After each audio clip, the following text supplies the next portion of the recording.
Dan and his effort. And first and foremost, I'm down here in Florida for 4 reasons. A, to escape New York. Like Kurt Russell and Escape from New York, Curtis Sliwa has escaped New York. It's in lockdown, crime infested, it's dark and bleak and dank, and it's just a miserable city at this point. And hopefully I was going to resurrect if I had been elected mayor instead of Eric Adams. But as you can see, his first 5 weeks, as crazy as it sounds, his first 5 weeks as mayor, the former police officer, it's been the worst 5 weeks than any of the 8 years that Bill de Blasio had. And that's pretty bad. So there's voters' remorse already. Oh, I should have voted for you, Curtis. And that's part of what I'm going to address tonight, is how to create a movement around Dan, knowing that you're not going to have the most money. You may not have the most face time on TV with 8 candidates running in the Republican primary. But what you can do is get boots on the ground and get volunteers out there going door to door, from place to place, strip mall to strip mall, getting the word out. Because when you have a primary of 8, the vote gets bifurcated down the line. Volunteers become ever more important, and not just stuffing envelopes or making phone calls or working Facebook or any other social networking, but in getting out there and being seen in so many places. The people, it's just like when you see billboards, the whole concept of advertising on a billboard. If you see an advertisement on one billboard, and then a few miles away you see another billboard, you feel like, wow, well, maybe that's a product I should be buying.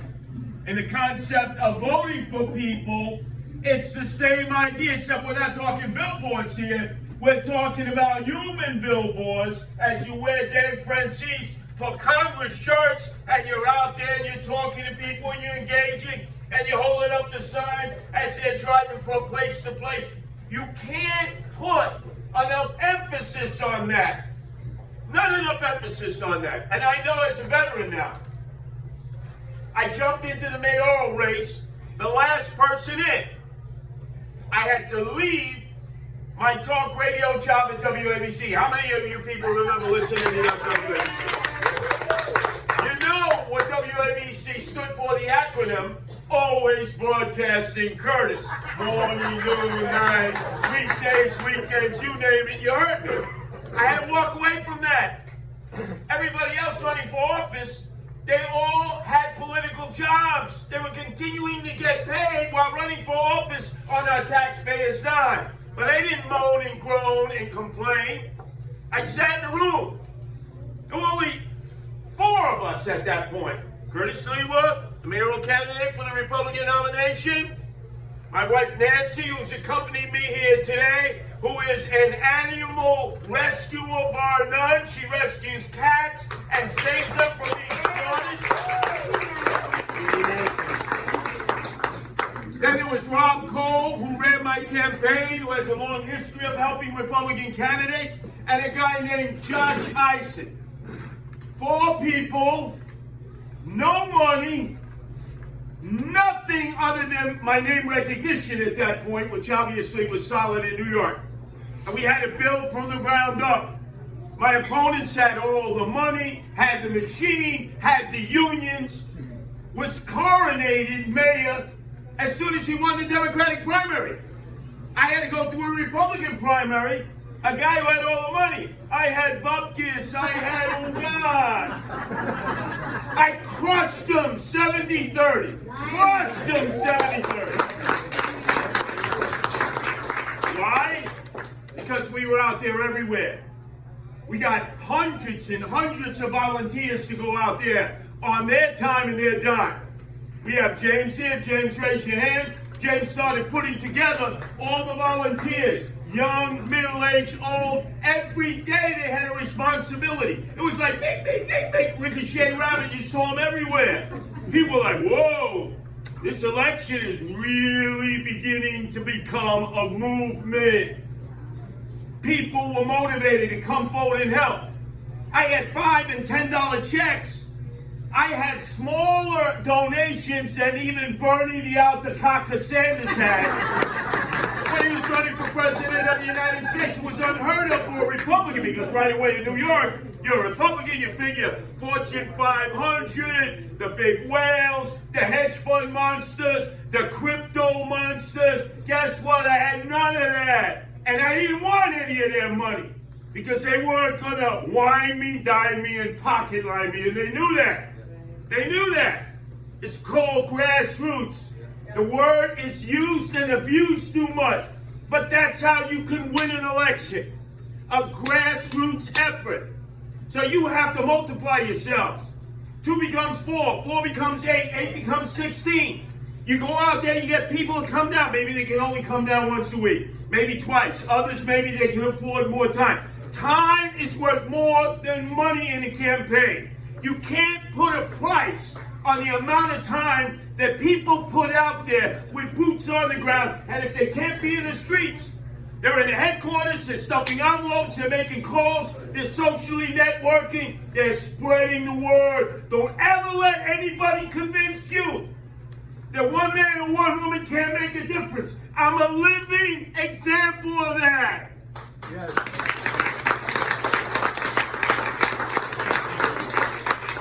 This Sunday, Super Bowl Sunday, February 13th will also be the 43rd anniversary of the Guardian Angels. I started that in the Bronx in 1979. I was the night manager of Mickey D's. Everybody was leaving the Bronx. It was burning down, and it was. There was thugs everywhere. People who had the wherewithal escaped. Hundreds of thousands fled, never to return. Others who didn't have the wherewithal put more bars on the windows, locks on the doors, and turned Fifi, the French poodle friend of men and women, into King, the pit bull killer of men and women.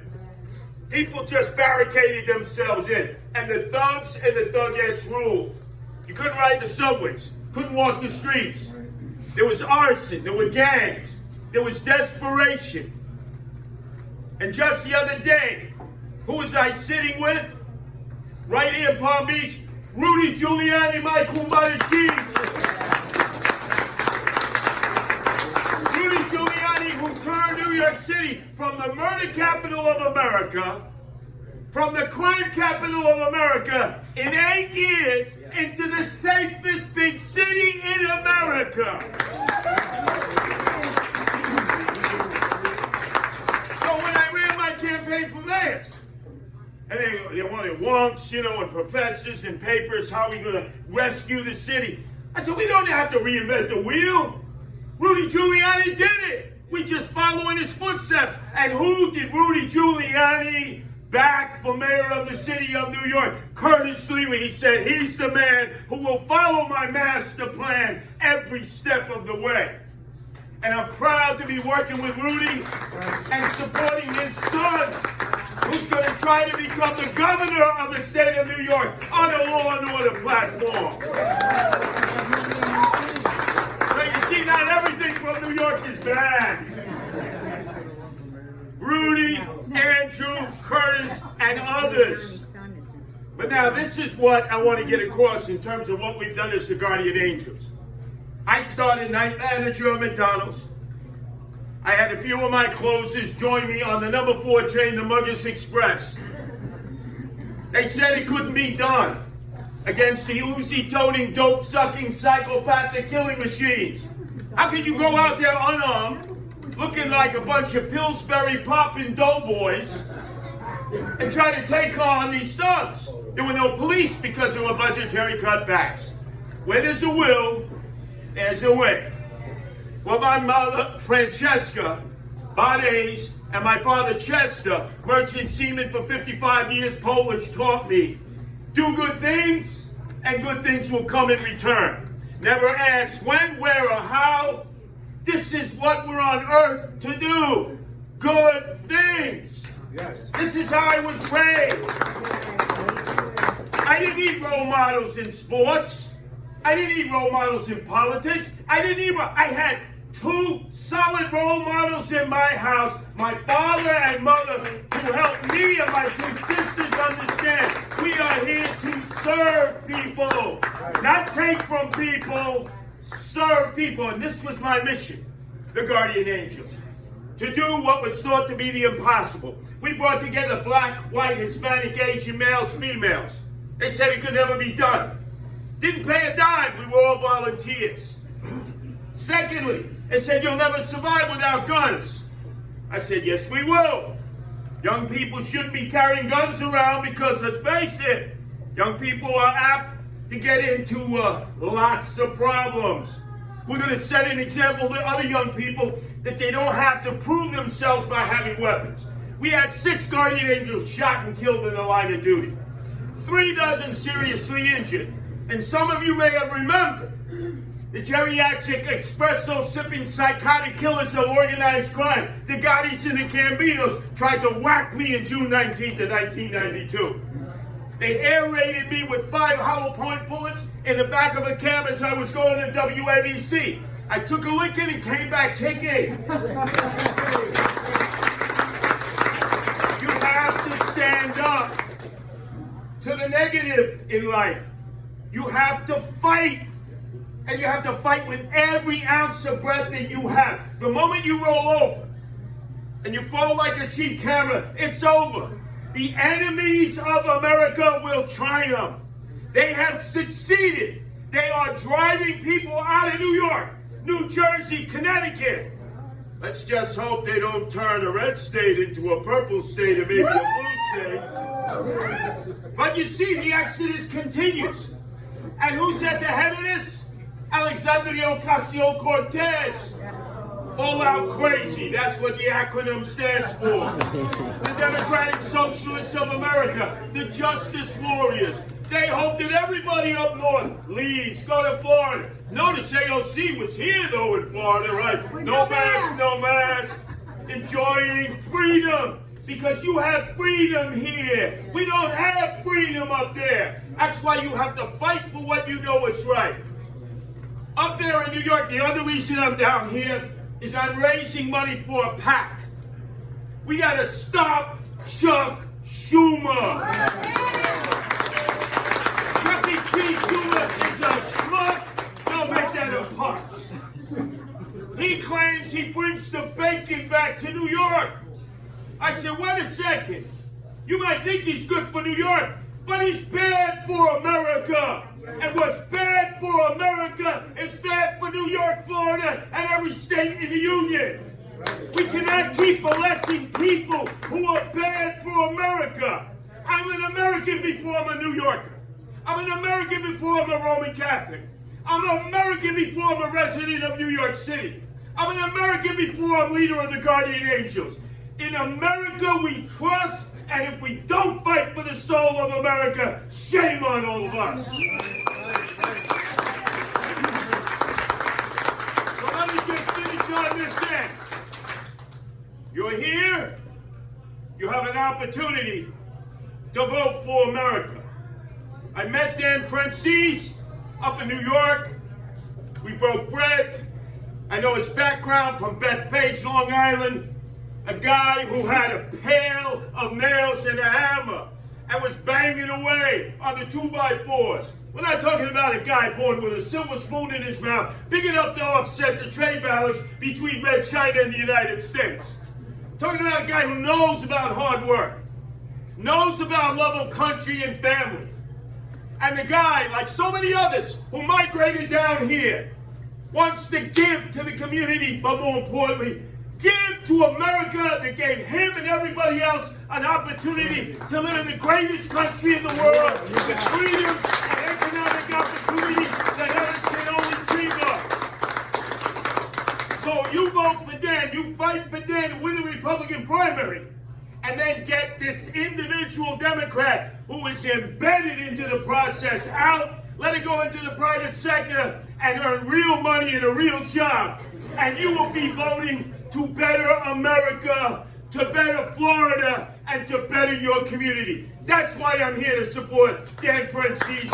And so, not only to all of you, but everybody who has come from your background, who understands that mission, because you are on a mission to save the soul of America, and it's going to take more people than just all of us to do that. Thanks for having me here tonight. Thank you.